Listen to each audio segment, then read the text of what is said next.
Christmas. This is the Christmas hangover episode, but it's also the New Year's episode. So we got a lot going on. I'm still in the spirit, but I'm just going to leave it at that. I want to welcome my two lit crew. We got Snooka Booka. I mean, Snook came clean today. Still got the Christmas tree up there because we're that type of family.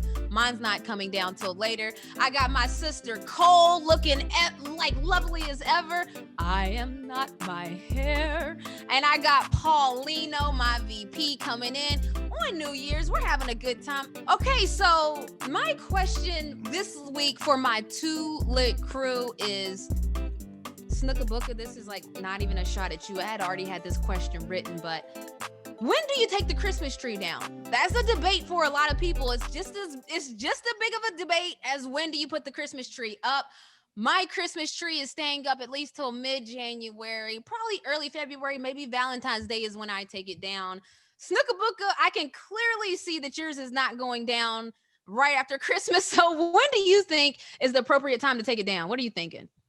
Well, in past years, I've tried to take it down the day before New Year's or somewhere close to New Year's. But as you know, when we were playing basketball, it was very hard to do because we were always traveling somewhere to watch a basketball game.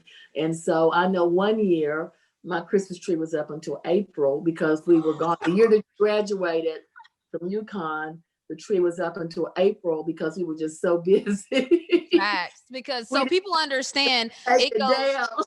Listen, the season happens, and then you get into tournament time, Big East tournament. Then you get to NCAA tournament time, and then after tournament in the Final Four, we went undefeated. We won, and then I went straight to the draft, and it was a lot. So it was a lot. Cole, what about you? When are you taking it down? What's the feel? When people start complaining. I like it. When people start asking, all right, Mom, when's the tree coming down? I think, okay. I know I didn't went a little far. It's just, it takes so much to put it up. It's like, so yeah, when they start complaining, that's when I start taking it down. So I don't have a definite date. I listen, I feel you. Scrooge, did you put one up? Are you taking one down? What's going on? You guys saw it in the group chat? Oh, yeah, we did. He had to send us proof, so we know he actually had one. But when is it coming down? Like, what is it like already? The 26, maybe. Oh, wow. What? No, I'm just kidding. Like January. Okay. So considering that today is December 29th, then okay, it's we still got a little bit of life. And I just like to ask that question because that's about as controversial as when you put it up. I also, in this welcome, I would like to do another teaser because I'm excited and I want to just tell you guys things when it happens like right away, but that's not how things work. You're not allowed to do that. So I would like to tease that I'm becoming a team owner. How is that? How is that, Paul? Is that like? Oh, I thought we were pausing for a second or something. Yeah, that's great. That was great. No, because I asked you because you always tell me that my teases are a little too strong. This one is very broad. I think we need a drum roll or something on the back or something. We need some music. Okay, so not you. Becoming a team owner. I think that your teaser is it. That's it. That's the teaser. That's where we're going to leave it. And then we're just going to roll right on to remote scoreboard where, that's a great segue into remote scoreboard because I like talking about sports. I like talking about business. I love when sports and business intersect. And that's where we have remote scoreboard. What do we have this week, Paulino?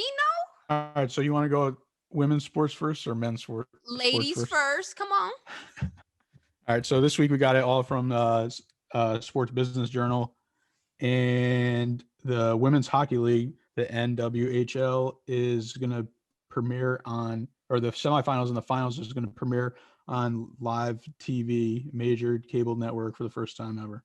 For the first time ever. But it's only been around for 5 years. So, I mean, it wasn't like that. Yeah, so see, I was more so going on the fact that yes, this is momentum. So yeah. I don't know if people know, but the WNBA got a lot more games picked up this season than they normally get picked up. And so now to see that they're getting some of their games picked up year 5, love it. Like that's momentum. Love to see it. Exactly, Cole. The next step is to get more people watching it. So, okay, now we got the people to pick it up. Now we have to support. So we'll keep you updated on just follow me on all social medias. It's at Renee Montgomery. Paul too. We tweet a lot. I'm Twitter. Yeah, I famous, want to see okay? you. I want to see you tweet about hockey and what you know about it and what you don't know about it. I don't know anything about hockey other than Justin Bieber. That's about all I know about hockey. I know Canada. I know that They ain't Canada. gonna like that. People aren't gonna like that. What? Listen. I don't. We don't even have hockey in West Virginia. So. Oh yeah, no. So I mean, I don't know what. But it's gonna be on NBC Sports Network, by the way. That's also, and they have the NHL, so it makes sense. Okay, and I like that, NBC. Way to do both. Get you a network that can do both. I like it. What's next? I think you're familiar with her. She's from the LA Sparks. She was the COO or the president. Danita Johnson just became the first Black woman or Black person, I guess, in general, to serve as the MLS president for DC United. Come on, Danita. The highest ranked female club executive in the league history. Ooh, that's how we starting out the new year. Yes. Okay, I'm sorry, Miss Johnson. Who? Okay, I'm lit. Okay, if you guys can't tell, I'm excited today. But this is and just so you all know, I didn't even know these topics beforehand. I literally right before the show, I was like, "Oh, Paul, what are we doing for scoreboard?" And I was like, "I don't know." And he's like, "Good." And I'm like, "So." I'm finding this out with y'all. And so I'm hyped. That's lit. What do you think about that, Snook? Cole? Okay. Well, that's wonderful. It just shows that I think with everything that's gone on in 2020, it's starting to look like 2021 is going to be the year of the woman. Hey. The future is female. You better say so. What you thinking, Cole? I was thinking what Mom said hits it right. The future is female. I like it. The year of the woman. I'm all here for it. I'll be here for it. We'll be here all year, all 2021 for it. Be here for it. We'll just be here for it. Give it snaps. Paul, you're feeding us. I know, right? Say less. On a sports topic, I think that's interesting to go to basketball to soccer. In general, yeah, I mean, we're rolling. We're doing a little bit. We did hockey. I don't know if I've ever covered anything hockey. Oh no! I'm saying that she's going from working in basketball to soccer. That's yeah. And how did that happen? It would usually be like her going to the NBA. I'm saying. Yeah, no, I like that actually. I'm curious. I don't know her background. I don't know if you know it more. But, I don't. We might need to get her. I need to go one-on-one with her. That just made me think she either needs to be Hero IRL or I need to go one-on-one. So that's going to be in the works. 2021, Paul, we got to work on that VP. Maybe that's why I got the yellow shirt on today. I don't know.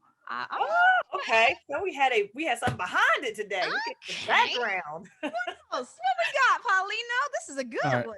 Last one is NHL announced that they are doing helmet endorsement sponsorships, and they just the New Jersey Devils just announced their first one with Prudential, and I think their arena is named Prudential Center. I think it's still named that, so that's kind of interesting.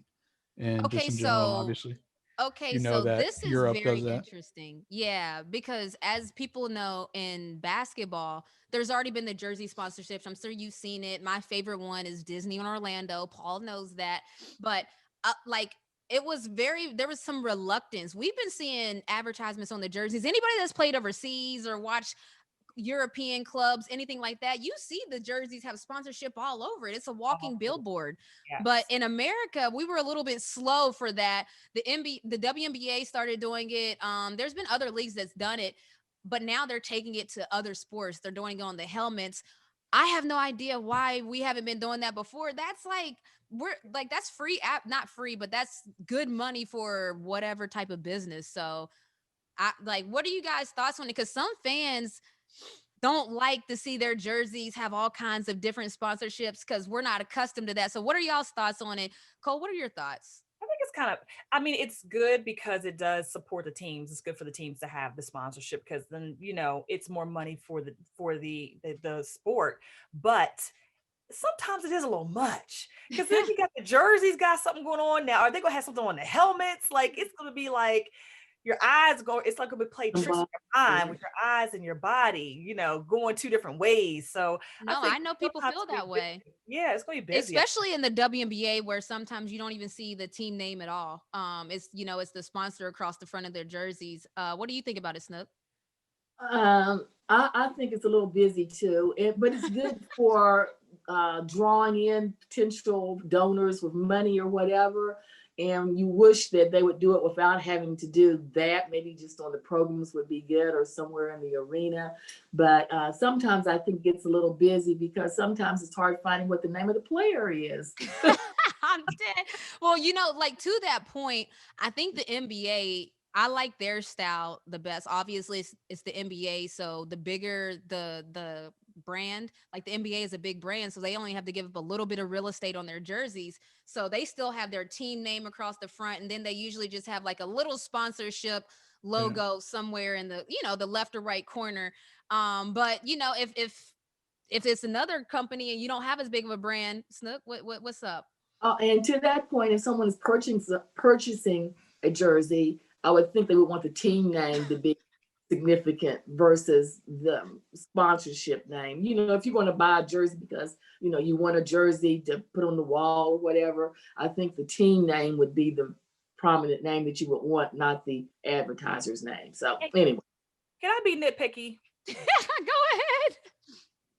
I like watching hockey highlights. I can't watch a whole game. I don't usually watch a whole game. It is hard enough to find the puck flying through the air with the person trying to stop it from the goal, the people going back and forth, and just to have the distraction of someone's helmet having two different colors up here. The jersey is you won't know what to look at. And I mean, I watch the highlights and some of the things they do are amazing, but I gotta watch it sometimes in slow motion because the puck is going so fast. No, and I think this is more of a hockey us problem than an advertisement problem because Cole, I agree. Like when I watch the hockey highlights, they better slow it down for me because I got to be able to follow the puck. A lot of times I can't, but I think that's more of a we don't know hockey because we're from West Virginia problem. True Paul, fact. what do you think about it? Like the sponsorship? Well, the hockey ones are going to be hard to see in general. Like, what do you mean? On the helmet, I feel like they're really small. Well, they'll put it up there.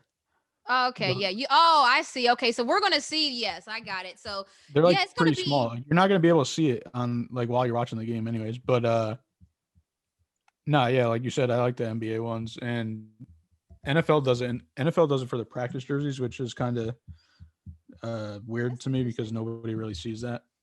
Yeah, that's actually smart for them, though. It's like, yeah, you can play to be. It's like an a test, yeah. Well, it was like a test, smart. So I'm assuming they're gonna do that soon too. Definitely, that's cool. So, how do you like the WNBA ones, Paul?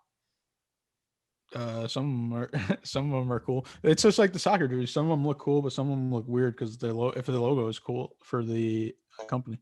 That's what I would say. So if I was a team, I would target companies with cool logos. I'm sorry, I know that sounds crazy, but I would target a company that has my same team colors that might have a cool logo. And I know that would be hard because beggars can't be choosers. But if I had the opportunity to choose, because that's what you buy clothes for. How cool can it look? Some brands, their logos are just not that cool. But that's not a rant. I digress. I'm just saying that some of them just all logos are not created equal. I just got one question for you. What's that? When you played overseas with all the logos on the jerseys, did you ever just feel used? It's crazy. It's always been like that ever since I went overseas. Yeah, so it was almost like the norm. It was like, oh yeah, overseas jerseys are going to have a lot of patches. Like that's just, we even have to have the Euro League. So Euro League makes sure that you put their stuff even on there and they get advertised. So yeah, it's kind of like just a normal thing. You don't even think about it. But I'm moving on. We're moving on because you might have thought we were ranting then. That was not a rant. We're moving on to remotely ranting where we don't rant here either. We just get some things off of our chest. I actually have a rant as well, and it's for sports media, any media for that matter. It's feeling a lot like false allyship. And what I say by false allyship is we all thought that we had a lot of friends. And then when we went to the polls and the numbers were broken down, a lot of those people that said that they were our friends and said that they were our allies the numbers just didn't show it. Like I didn't see the numbers to back it. There were a lot of women in particular that the numbers didn't show that you guys were having allyship. It's the same way for media. All these media brands that are, when it's convenient, pumping how they really want to support the Black movement and they want to support the advancement of women. I don't know if I believe you guys. I really don't, because there were a lot of awards given out. And when it's time to give out the awards, I don't see a lot of women. I don't see a lot of Black women. I just don't see it from the big brands, from the big media. We should see it. That's how I'm gonna leave it. We need to see it. We need receipts. Like we need to see that allyship that you speak of when it's trending and it's cool is followed up with the awards. It's followed up with action. It's followed up with money. Like we just got to see it. That's all I got to say. We got to see it. But Cole, what's on your chest? Let me know what's on your chest this week. I'm going to rant, not for myself, but I'm going to rant for all the poor children in America who now snow days have been eliminated. There's no oh my God thing it's a snow day. I sat in horror as I woke up to a nice snow within the last couple of weeks, beautiful big snowflakes. And I'm excited for my kids to be able to go outside. And my poor son not even really know what a snow day is. He's in first grade, or is it second grade? He's in first grade. He will not know what a snow day is, because last year we didn't have any snow. And then this year we had snow and no snow days. So and he probably had to sit in front of the computer because he was in school. He sat in front of the computer with the window in the right view with the snow just coming down. And I know for a fact his teacher was like, why are we here? Because they kept on, all I could hear the chatter was, it's snowing. Oh, it's snowing. Nothing was done. The kids weren't focusing. Let them go. Imagine having toddlers look out the window at snow and having to keep them under control and teach them. Like, imagine that task. No, thank you. This is so 2020. Yes, it is. This is what remote. Me and Renee actually talked about that. I don't know if you knew that. Yeah. Oh, no, I know. I just felt so bad because, like I said, first grade, yes, he had no snow days. So this year, the blizzard, it's like the closest thing we're going to probably get to a blizzard, and he's heard about it. We're all talking about it. And why didn't you just let him skip school then? I couldn't do that. I couldn't in good conscience let him skip school. I could not. Look, he's gonna get mad at me. Let me tell you why. Let me tell you why I couldn't. Because little kids will tell on you. I sit here and I hear little kids tell on their parents all the time. Oh, so my son would be like, yeah, I wasn't in school yesterday because my mom let me go snowing and she said blah, blah, blah, blah, blah. So nope. I saw a TikTok and the kid forgot he was on, or no, the parent forgot they weren't on mute. And he was like, how'd you do so bad on this test? You have the computer right there. You could cheat. And the teacher's like freaking out, and then he was like, or I don't know if it was he or she. The kid was like, I did look on the computer, like so he got cheated. It wrong still. Yeah. So he cheated, and you know what? That's a problem for you kids right now in school. It's 2020. I think on this remote school stuff and virtual school, if you are failing, I like you have to be cheating. Like I don't understand how you fail when it's just too loose. I don't know. Maybe that's not a thing. Maybe there's not time. Snook. It's possible. I taught it is possible. Yeah. People cheated and got caught and failed. If I had an iPhone in high school, I'd be a straight A student. Oh, it's over. It's over. Like that's what I'm saying. Snook, did they fail because they didn't get the answers right, or did they fail because they cheated? Because please tell me it was the latter. Both. It was actually oh my goodness, of both. And a lot of times I would be grading stuff online, and the answer would be so outrageous. I said, "Oh my God, where did they get this from?" And then a few papers later, someone has the same answer. I said, "Okay, now y'all need to know who to cheat off of. You can't cheat off of somebody getting 50%. And everybody got 50% in the class." Oh my goodness. Y'all gotta cheat better in 2020. I'm gonna tell you right now. And kids, we're going into 2021. y'all need to know how to cheat. Now, we had to cheat. The way we had to cheat is we had to make little bitty cheat sheets, and the papers would be this big, and we had to get as much as we could get on that little piece of paper, find somewhere to put that paper. I'm just saying for the people that might have cheated. That's how our generation cheated. I'm not saying I did that, Snooka Booka. I'm just saying that's how people had to do it. Y'all have electronics, huh? You got electronics. I see Snook trying to cheat on remote roses every time. She thinks that I don't see her looking at her phone on remote roses, huh? Yes. I understand. Paul would have been able to cheat good back in the day because people would put the answers on the inside of their eyeglass frames. And so then they eyeglasses off and lay them on the desk. And there the answers were on the inside of the eyeglass arms. And then when the teacher came around, they pick up their glasses and put them on. And so voila, the answers are gone. The teacher doesn't see. Never have I ever. I would have never thought that. I am not that creative. I would have never. I was just about to say, that's why kids ain't creative no more. We had to be creative back in the day. People were using their glasses frames. All you guys got to do is just go to Google. But listen, I'm moving on. Things that are happening IRL. Normally we have Hero IRL. This is happening IRL. And for this one, so if you guys have been keeping up, I've already had 2 of my colleagues on the show, and my colleagues are other WNBA players. I've already had 2 of them on the show, and here comes another one. Okay. I like what we're doing. The WNBA players are not only talented on the court, but we got a lot going on off the court. Sydney Colson is no different. So if you guys follow her online, she's a WNBA player for the Chicago Sky, but she's also like actually hilarious. And she's going to be one of those people that people are going to be like, it's like I think the Jamie Foxx type where there's just a lot of talent oozing out of her. So she's an entertainer. I don't even want to call her a comedian because she's an entertainer. She's funny and she's stunning, and she's starting her career as a stand-up comedian. I think she's going to kill it in anything she does, but check out Sydney Colson happening IRL. Thank you. I'm super excited to be here. I'm a lesbian. Oh, but what happened to you? Relax, lady. It's 2020. But this is my first time doing stand-up, and so I've been watching a lot of stand-up specials, and pretty much all the gay women that I came across, and these are like big names in comedy, they're like either butch or like butch adjacent.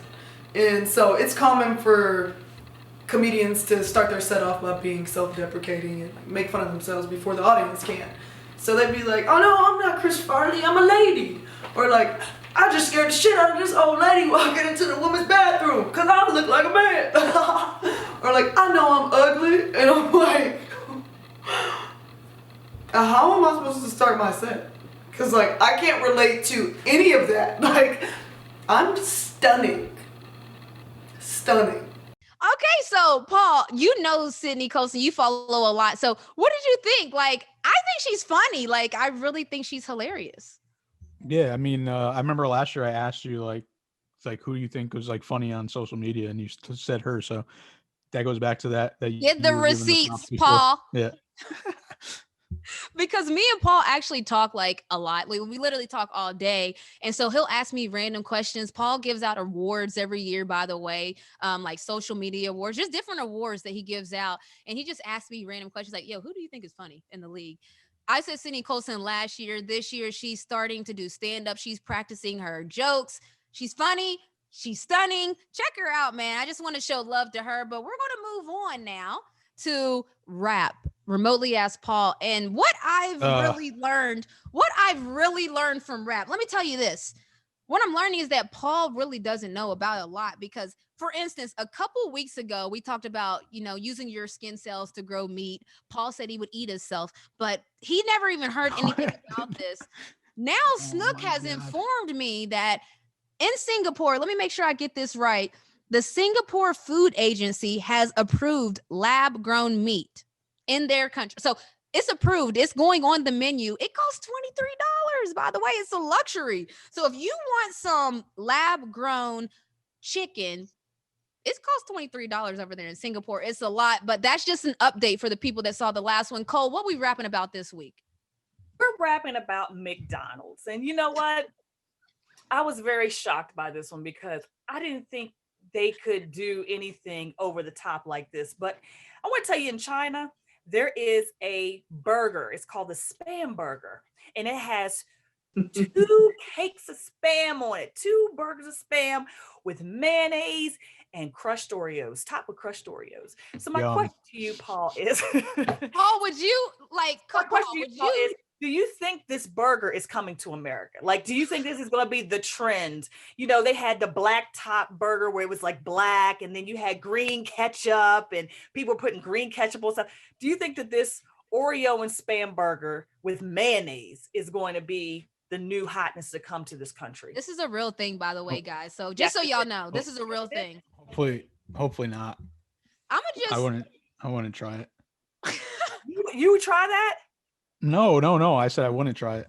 Oh my gosh. Well, Paul, who are these taste test people? I need to know. I was just about to say, actually, Cole, to this point. So people that have been overseas, traveled overseas, played overseas, a lot of times the McDonald's overseas is delicious. Like when I tell you it's actually delicious, it's way better than here in America. It's made a little different. It actually has still a little bit of a different taste, but it's good. People will know what I'm talking about. If you've tried fast food overseas, it's a little bit different. The menus really are different. Like this Spam and Oreo burger, though, that sounds like somebody that had the munchies and it just went wrong. Like I think that this has gone too far. Like somebody had to have been high when they thought of this, because it doesn't even, and I don't even think people that are high would want this. Who wants this? My question is more like drunk, probably.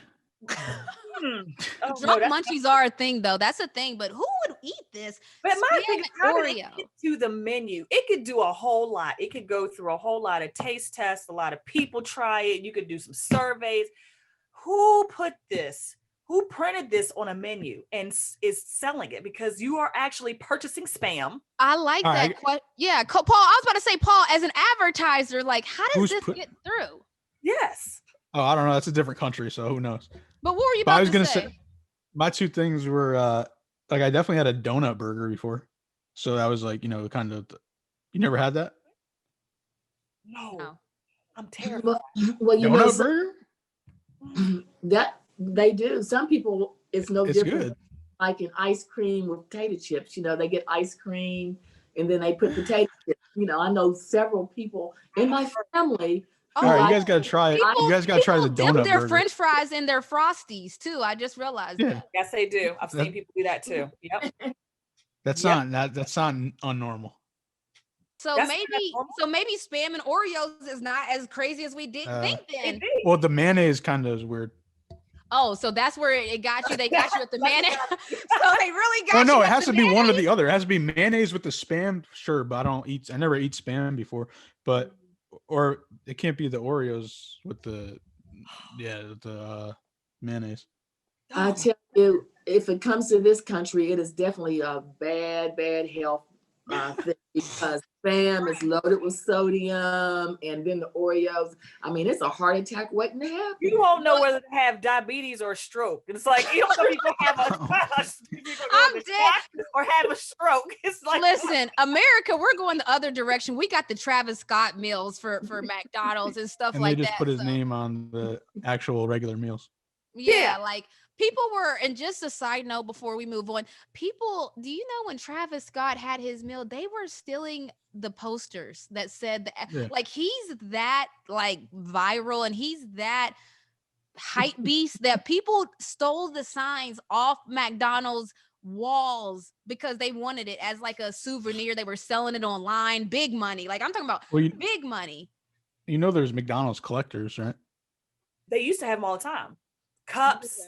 Remember you mean like the Monopoly game? I love the Monopoly. No. There's people that collect. You know, there's like people that collect all Coke things, like Coca-Cola. Yeah, I remember. There's people that collect all McDonald's things too. Same thing. Wow. When we were younger, they had a collector for anything. Cups. We had them. We had Flintstone mugs, the cups. There's a Renee Montgomery fan out there that has every single one of your jerseys. Yeah, Snooka Booker shouts. You see her right there sitting. Hey, Snooka Booker.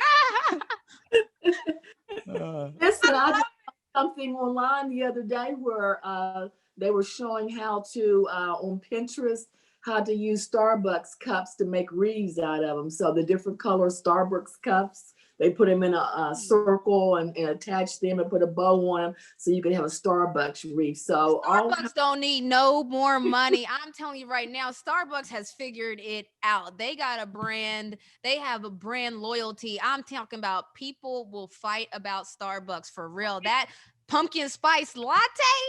Not even that, but people get mad if it's a holiday season and they don't get their holiday season cup. Don't give them the regular everyday cup. They want the white cup with the red on it. They get mad if you run out of the seasonal cup. So yeah, they got it all way down. They got it all the way down. They have one with green. So that's what they're making the wreaths out of, those holiday cups. Yep. Unbelievable. Listen, that might have been the best rap yet. Paul actually knew a little something about this topic. I love it. I'm moving on to remotely trending. And so I've just noticed over the year, we polled our Instagram at Remotely Renee and asked the same question too. But I'm just curious because over the years, I haven't seen people talk about it as much. Is a New Year's resolution still a thing? Like, Paul, are you making a New Year's resolution this year? What, like, is that a thing anymore? No, no. I just go straight toward everything's the same. Everything's the same. What about you? I take life day by day. So like, I like that though. I like that. People don't like that answer. People don't like that answer, but I think you actually really do. People don't like that because people love to say that answer, but not really be about that answer. Because they want to say, well, where are you going to be in 5 years? Where are you going to be next year? Where are you going to be 10 years? Yeah. Where will be tomorrow? I like that. I like that. What about you, Cole? What you thinking?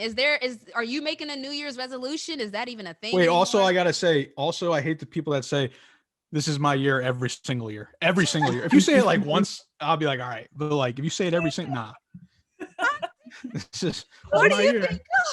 Well, let me just let you know, whatever anyone said last year, they need not say it again. So I think if you did New Year's resolution last year, we need to just stop with it. We need to say we're not going to do another one because whatever we did coming into 2020, we don't need to do it 2021. So everybody's need to learn from our mistakes. The definition of insanity is doing the same thing over and over and expecting different results. Thank you. You're on to something, sister. What do you think, Snook? Okay, well, since I've turned 60, and you'll notice on this show that I say a lot of things that came from my grandmother. And so since I've been 60, I've adopted her saying for every year, I'm going to live as long as I can live and die when I can't help it. So that's my that was a little deep. Solution. Woo! That was heavy. But you know what? Old people were really like low-key pessimists because they would have sayings like, I'll be there, Lord willing, and the creek don't rise. And like, they just like, why are you even talking about that? Like, I think older people had a natural pessimism about themselves. That one was optimistic, I think. Living as long as I'm going to live and I'm just going to die when I can't help it. I mean that's optimistic. No, that's a great one, but I just started to think about the older generation and I just thought about like some of their sayings as I hear them. They're rough, they're heavy. Let me tell you the one I couldn't stand that I almost caught myself saying is, we're living in our last days. Snooka, look, you better be laughing because I can remember when I was 10, we were living our last days. Lord, it's a blessing. I'm 33. Look, we still here. I mean, I can remember when I was real little, Snook was telling us that we are living our last days. We made it. So 2020 actually might be a celebration because our last days, according to some old people, I know Snook, people probably told you when you was young, it was your last day. My grandmother. So that's what I'm saying. It's just a long period of time. The last days are just a long period of time. Well, okay. And then they're not our last days. They living in somebody else's last days. Some people was living in the last days, and the last days outlived them. So I also found the tweet of the year. Actually, he's the Link social media guy. Okay. And he put in. It was December 31st, 2019. He's like, I'm not using Twitter in 2020. I'll be back in 2021. It's good. You gotta go check it out. He hasn't tweeted since. You gotta go. Yeah, you gotta check it out. He must have seen this whole year coming and said he's gonna avoid. He's gonna. Now people was a clairvoyant. Yeah, I need to see what he tweets on December 31st, Yes. 2020. I need to see how I need to move. Nah, then, he's gonna because- tweet the first. Oh yeah, he's gonna be back on the first. So I'm gonna go. That's why I'm gonna go check him out on January 1, 2021. That might be tweet of the year, considering he didn't even tweet all. Did he really not tweet though? That's the thing. I saw he was active though, like he was liking stuff, but he didn't No. tweet. I guess if he didn't technically tweet, it's still the truth. But I like that. So remotely trending, as you can see, those are the results. But it's interesting. I just don't see people talking about resolution. I remember it used to be a real thing, but I don't see it talked about anymore.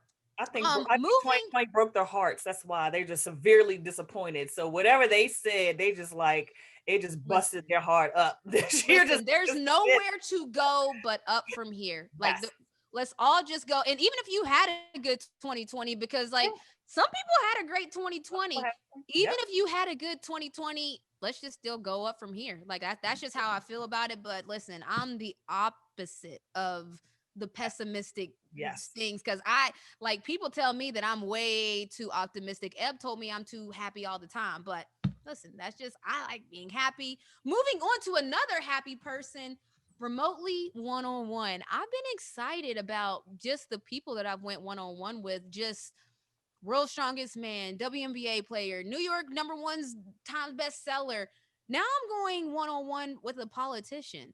And to me, this is different. You know, I don't see, I had to phone a friend, Snooka Booka, and I had to ask her to help me with the questions to make sure that I sound right, you know, because he's important. And I'm rambling, but at the time that I spoke to Pete Buttigieg, he was known as the beloved Mayor Pete. And I didn't even know that a day later that he would be named by Biden's administration and VP-elect Harris. I didn't know that he was going to be the Secretary of Transportation. That literally happened the day after I interviewed him. Oh, and I found out on this interview that we might be related. Just check it out. Mayor Pete. Okay, so today for Remote One-on-One, we have Pete Buttigieg, which some know as Mayor Pete, the former mayor of South Bend, one of the past 2020 presidential candidates, and host of the podcast Deciding the Decade. I also found out that your full name is Paul Peter Montgomery Buttigieg. So are we family? I didn't even know. Are we family with the Montgomery name? I saw that's right. Yeah. Yeah, I saw that you keep your mother's side of the family's name alive. So I love that because I have the same situation in my family. So thank you for joining me. There's a whole Montgomery family in Southern Indiana that my mom came from. And once in a while, I still find a distant relative out there. So, I must be connected somehow. Gotta be. There's basketball, Indiana. I'm starting to feel the connection. I already get it. But speaking of growing up in Indiana, you ended up becoming a Rhodes Scholar. And for those that don't know what that is, just know that they're the best of the best, extremely smart, get to go on to study at Oxford. But you were one of the few Rhodes Scholars that graduated from a non-military university and went on to become a naval officer. Can you tell me about how that experience helped being a naval officer, and just what was that experience like? Well, it was a life-changing experience. Every year they take 32 American students and they give you a chance to study philosophy, politics, and economics. They call it PPE. It's everything I didn't get a chance to learn in college. And yeah, it was actually a big part of how I wound up finding my way into the Navy Reserve. They usually have some number of students who come from the military academies, and there were several Navy guys in my class, and I just admired them so much. That I wanted to learn more about being an officer, and learned about a reserve program where, you may not decide that your whole life is going to be the military, or you're going to do it as a full-time job for years, but you join the reserve, you do the training, and then, when the Navy needs you, they call you up, which is how I wound up serving in Afghanistan. And I thought back to not just my military training, but my university education all the time. And I'm, to this day, think about how lucky I was that I got that shot to study overseas. Yeah, and you got that shot, and you didn't end up in the military. You ended up in politics. So can you tell me what made you want to run for mayor? Was there something that triggered you wanting to do that? Well, a lot of it was what was going on in my city. So South Bend, a lot of people know Notre Dame is there, of course, and they think about sports, and a lot of people assume this is a well-off, comfortable college town. This is actually a city that went through a lot. We were a company town for Studebaker, one of the big car companies. Went out of business in the 60s, and people were still facing the consequences of that decades later when I was growing up. And there was this sense like our city had gotten stuck, even though we'd had great leaders and great people in the community trying to move things forward. There was even an article saying that we were a dying city. And so many friends that I came up with just didn't want to accept that, didn't believe that there was any reason why our city couldn't see a better day. And I realized that as a young person who believed in my city, just the act of running for mayor, saying, I believe our city can move forward, could be part of the solution. And so I launched this campaign. I think most people thought we were a long shot when we got started. But the more people we talked to, the more people were excited by a different vision for where our city was headed. And, I'm really proud to say, having served eight years and then now moved on from that job, looking back, I really feel like that decade, the last decade in our city was one that really turned things around. We got a long way to go. We're still a low income city with a lot of challenges, but we're headed in the right direction and we're growing. Yeah, I love it. So you brought up marriage, and y'all got to be like the fave couples. I saw you guys on MSNBC. Like, love you guys. I know this is probably not one of the normal questions, but how do you meet? Like, just people ask me that randomly. I'm like, no one ever asked me that. So I'm going to ask you, like, how did you meet? Because automatically, even when I brought it up, you just started smiling. So we all can tell that you're happy. Tell me about it. Yeah, I got a wonderful husband named Chasten. In fact, he's got a book out recently called I Have Something to Tell You. We met on an app called Hinge. I think it plugs into your Facebook account. It kind of looks for friends of friends. Although we never figured out if we had mutual friends before we met. I don't think we did.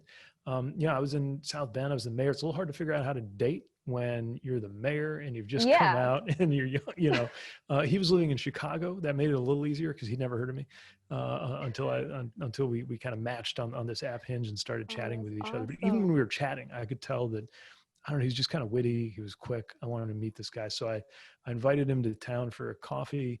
He was late. He got caught in traffic coming out of Chicago. So coffee turned into a beer. I brought a couple of baseball tickets just in case the date was going well, which it was. Okay. So I like that planning ahead. And there's no better feeling than walking into a ballpark in a city that you're the mayor of. At least I thought there was no better feeling. But by the end of that night, I knew an even better feeling because on the way out, fireworks were going off. We held hands for the first time, and the rest is history. I love that. And just going to shift gears to history. When you talk about history, I think about my mom and dad meeting at a historically Black college and university, and then my mom actually going on to work at that university. So I know firsthand the financial struggles that HBCUs face, and you've been very vocal, about funding HBCUs. What brought you to that passion? Like it's not what we would necessarily think of when we think of you, but you've been vocal about it. Yeah, HBCUs are such an important part of education and of equity in this country. And one of the things I got to do running for president was we made a point of visiting a lot of HBCU campuses and talking to students, and all of them had different experiences. But in particular, I remember talking to a student at South Carolina State University who was sharing how when he got to this HBCU, it was the first time that he felt like he wasn't distracted or pressured by constantly being reminded that he was Black because he was in a mostly white environment, and it freed him to concentrate on his studies. So whether it's an experience like him or all the different experiences where people support each other. I mean, we have an HBCU graduate about to become vice president of the United States, Kamala Harris, who went to Howard University. They're playing such an important role. And if we're serious as a country about dealing with the effects of systemic racism. And by the way, that's part of the reason that people needed HBCUs in the first place was that so many Americans, Black Americans, were excluded from other educational opportunities. Now we have these amazing institutions that have a remarkable track record, especially for first generation students who have not been to college, no one in their family maybe has graduated college. We as a country will be so much better off, not only doing right by the students who go to these HBCUs, but also empowering them to contribute what they have to offer and what they have to contribute is going to make the whole country better off. I love that. And since you brought up Madam Vice President, I'm going to ask about her because I'm talking breaking barriers. You broke barriers. You're a barrier breaker in your own right. Can you just talk about like the feeling of seeing a woman appointed to such a high place in office the vice president? It's incredible. You know, I got to know her when we were competing. We were both running for the nomination at the same time. And then I got involved. They asked me to help out when she was preparing for the debate because she was going up against Mike Pence, who used to be governor of Indiana. And I knew a little bit about how to face off with him.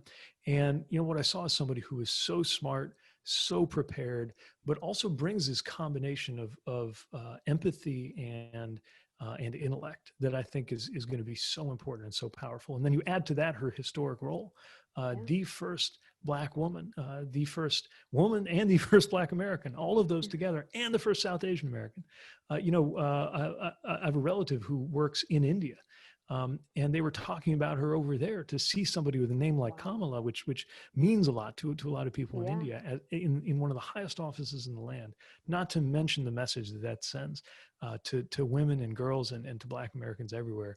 I just think it's extraordinary. And one of the things I really admire about her is she carries that weight of history. She recognizes how important it is, but she doesn't let it define her or slow her down in any way. It's part of the bigger story of what she has to offer this country. Mayor Pete, I thank you for coming on remotely. Renee, I had a blast.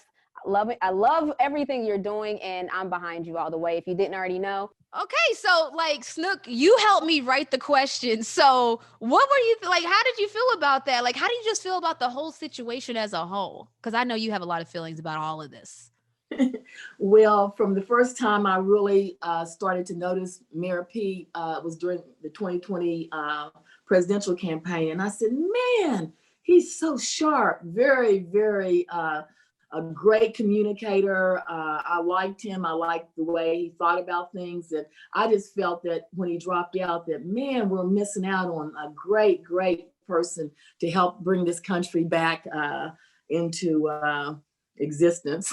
But anyway, I always thought he was a great person. And I think Biden made a great, great choice in choosing him for transportation. Now, he was the only millennial who was chosen thus far for the cabinet. So again, he's going to be a link between the young and the old in the new administration. So I think that new, fresh, younger mindset will be great for the incoming administration. I love it. And like I said, people have called him the future of politics. You know, he's new age politics. And I agree 100% Snookabuka. I mean, that's how I even got introduced to politics is through Snook. So that's how I learned about Mayor Pete, VP-elect Harris. That's how I learned about all of this. So I love to hear Snook's thoughts on it. And speaking of Snook's thoughts, we're going to move right along to remote roots. And with the New Year's coming up, we thought it would be nice to touch and talk about like just traditions of the New Year's, because there's a lot of different traditions. For instance, last year I spent New Year's with my new in-laws,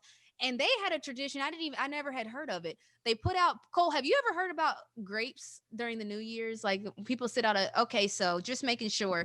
So Miss Lucy, Sue Mom, you heard about this? Mom has her grapes. Wait a minute. Okay, so my mother-in-law, her name is Miss Lucy. I call her Mama Lucy, Miss Lucy, all of that. But she just sat out this plate of grapes, and everyone started grabbing them because it's a race to see who I could eat 12 grapes. Like whoever gets 12 grapes fastest is just like that's their tradition. They all just start grabbing them. I had never heard of this. I heard of the traditions that my Snook is probably about to tell us about right now. So Snookabuka, tell us about the traditions that you know of, because I just found out that eating 12 grapes as the New Year's comes in is good luck. What do you know, Snookabuka? Okay, well, just to go back to the 12 grapes, it's a tradition in Spain. And the tradition is actually that for every stroke that, when the clock strikes 12, but for every stroke of the clock, you have to eat a grape. And grape signifies a month of the year. So you need to eat all 12 grapes before the last stroke of the clock. So, and if you don't, you have misfortune. So I was just thinking, and I brought these grapes because if I tried to eat a grape every tick of the clock, I'd probably get choked. Oh my here for the rest of the year. But anyway, that's the tradition is that they have. And that's supposed to bring you a lot of luck and prosperity. So anyway, like that's that. So I wanted to just kind of get real because we could all use a little bit more luck in 2021. So every culture has its own way of celebrating or bringing a tradition for bringing in the new year. And so I wanted to share a couple of the funnier ones with you before I reveal Fanny Pearl's way that she taught me how to bring in the new year. Okay. So let's see, where's the first one? In Latin America, they believe that the color of your underwear that you wear on New Year's Day is very important. So let's see, yellow is for luck. Okay, Paul. Red is for love. This is They're talking about their underwear, not their shoes. Oh, you don't matchy matchy? Okay. Oh my. Go Snooki. Okay. Yellow is for luck, red is for love, and white is for peace. So whatever color underwear you are, if those are the colors that you wear, that's what it indicates. So I thought, man, this has been a tough year. So I have all three of my unmentionables here. And I'm thinking that I want all three of those things. So I don't have a pair of underwear that has all three colors in it.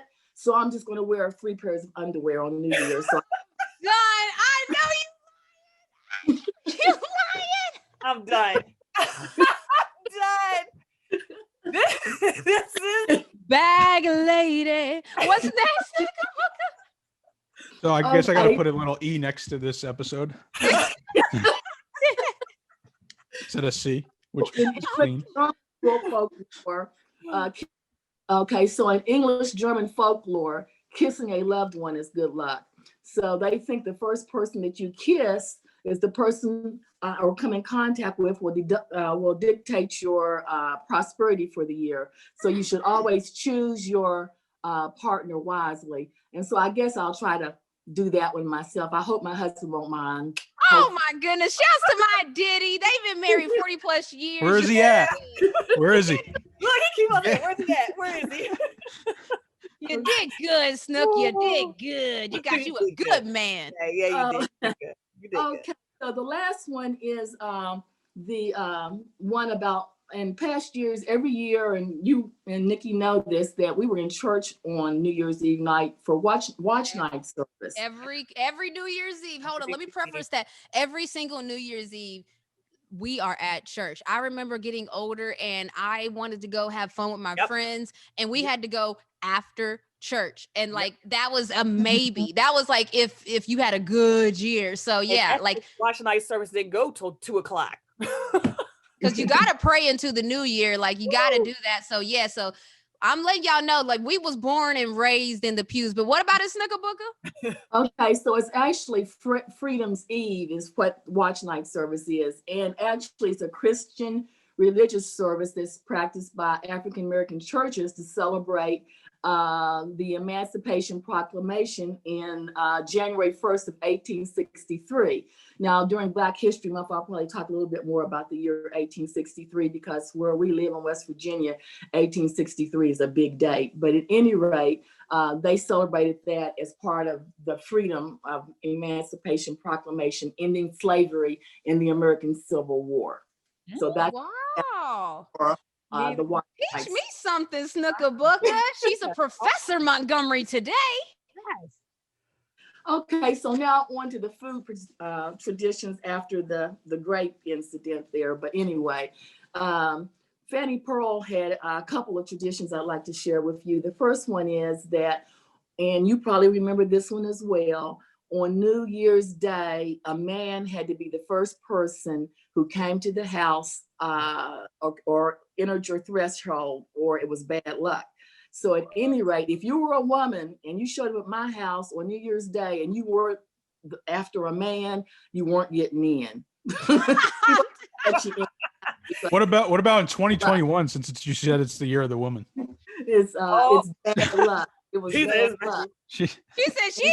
Paul said, what about the year of the woman 2021? Can she come in first?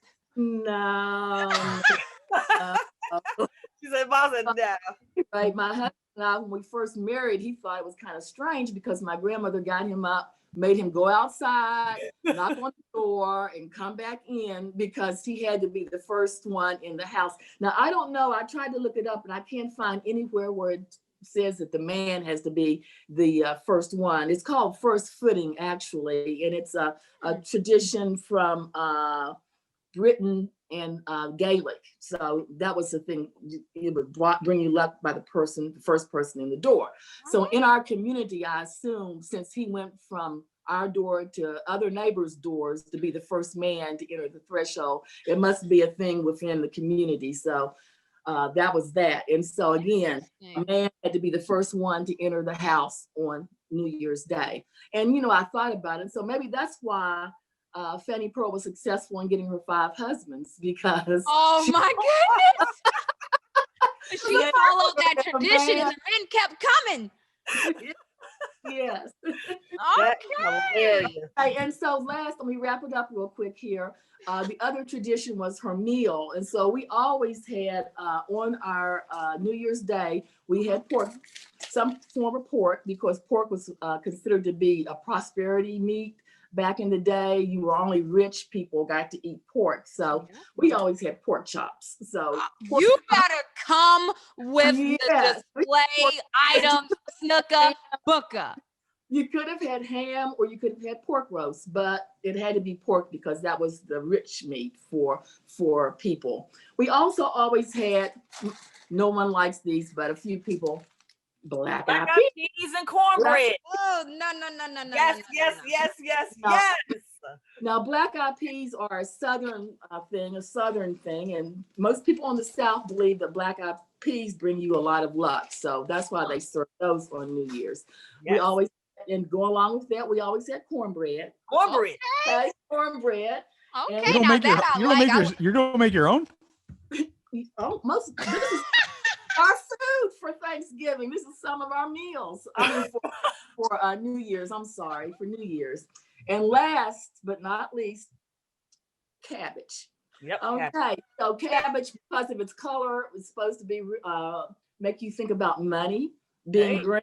Okay. And the thing with cabbage is, my grandmother would bleach and boil a quarter and drop it into the cabbage dish, and whoever got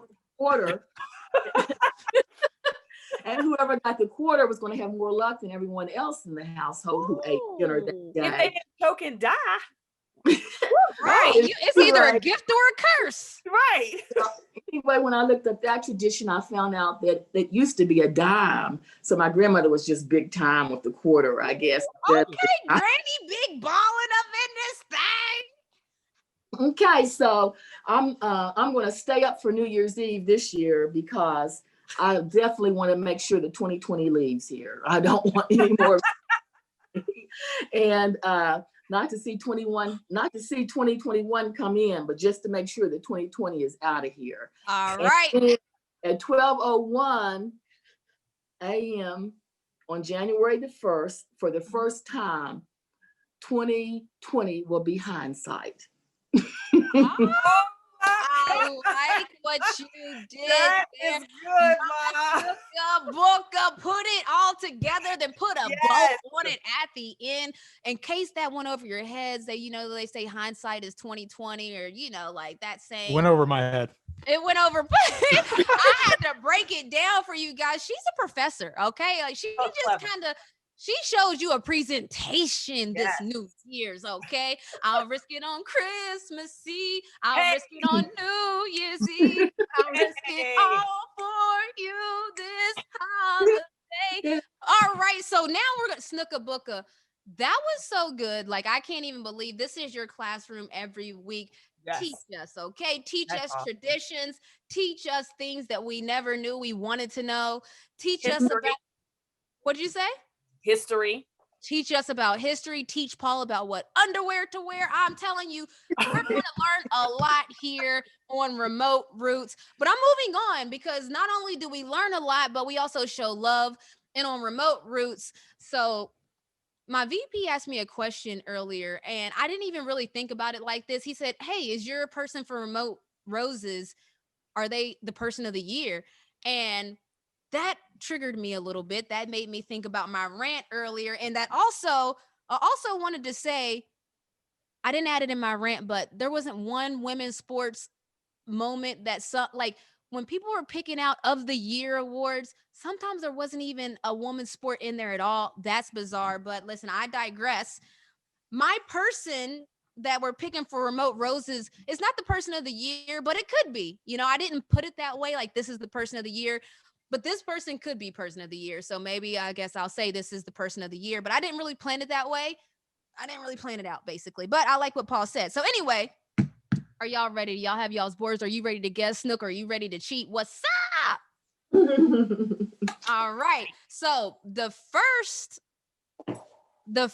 hint is, and you're not going to know this because this is so broad, but this is me showing this person love. This super athlete has their own apparel line at Nike. Could be anyone. Okay, LeBron's a good guess. He could be person of the year. You don't write it on the board, it doesn't count. Hint number 2. This activist stopped playing to protest police violence. Okay,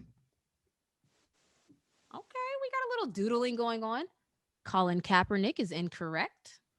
Snook looked like she was trying to cheat off your answers. Snookabook, this is interesting. Hint number 3. Oh, I know it is. I know it is. This 2-time Grand Slam winner in 1 year made a whopping $37.4 million in prize money. Kyrie Irving is incorrect, Cole. And sponsorships. Serena Williams is incorrect, Snook. Hint number 4. It's Naomi. That doesn't count. In 2019, Barbie released a line of dolls celebrating extraordinary women for their She-Ro initiative. This athlete now has a Barbie doll that is part of the She-Ro collection.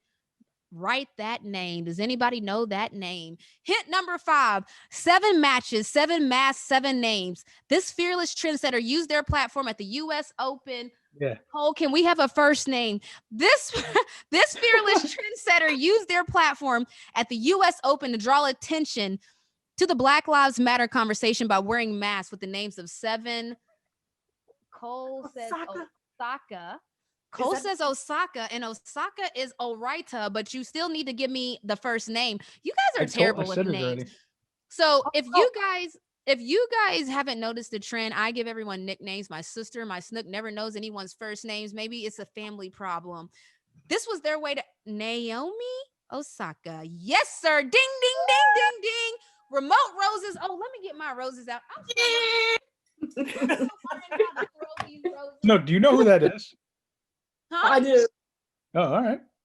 Yes, we know who that is. They just don't know the names. I think that they've known them all. Oh, wait, for the bonus hint, because look, if this is going to be the person of the year, by the way, that is the bonus hint. This athlete won their first Grand Slam at 20, and now at 22 is the highest paid female athlete in history, bringing in the $37.4 million in prize money and sponsorships this year alone. Naomi, you did that, girl. Okay, you better take it. You did that. I'm telling you right now. Like, she did some things, and the reason I say that is because tennis is not like the most advocate-friendly sport. Like, if you just think about tennis as a whole, it gives me golf vibes in a sense of it's like one of those polite sports. Serena Williams got in trouble for yelling one time. There's a problem there too, because there were male athletes that have done way worse and didn't get in the same type trouble, but that's not what we're talking about here. I say that to say that this is not necessarily one of the most easy places to be an advocate, to be an activist. She wore her 7 masks. She walked up to her things, and then she handled business on top of that. So, Naomi, take all the roses. And as we're talking about this is our New Year's episode. So, I had to come and put the New Year's chain on, and I need to start singing, as we go on, we remember. I need my all the times we've lighter had to get remis as our love change. From whatever.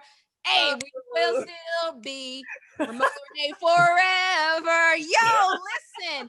Thank you guys for rocking with us. we started we actually just started a month ago. It's kind of crazy. We started in December 2nd on my birthday. It's December 29th. We're heading into 2021. A lot of people thought we wouldn't be here, that we wouldn't make it, but we here. We made it. Make sure you wear the right panties on New Year's to get all the luck that Snook is talking about. Also, this is a side note. I got my Protect Your Power on here because Georgia, we're already voting. Early voting started December 14th. When we come back on our next episode, January 5th, that'll actually be the last call for alcohol in a sense of you got to go. That's your last chance to vote. What else? Oh, yeah, Paulino, this is my year, okay? I'm going to tell you that right now. I know you hate when people say it. So, I know you hate when people say it. Paul, this is our year, okay? Happy New Year, everyone. We'll see you next year. You gotta correct something. It's wear your manties if you're men and panties if you're girls. You heard it. Wear your manties, wear your panties. It's either pink or You're embarrassing, Paul. Paul came in on the yellow. I don't know if y'all coordinated that because y'all call each other now. Y'all are friends. And he saved your number, but Paul came in with his yellow shirt and you was talking about yellow. And I'm like, wait a minute. So listen, happy New Year. Happy holidays. I was going to say download Serena Grace's song this holiday. Listen, I'm in love, so I'm going to wear red panties. I'm going to pray into the new year. I'm going to do all those traditions. I'm not eating them black-eyed peas, but I'm going to eat some grapes and I'm going to tear up some cornbread, though. Junior, my 13-year-old, is going to have to be the first one through the door then. That's the only man in this house, so he's going to have to shut it down and hold it down, Junior. We love you guys. See you next year.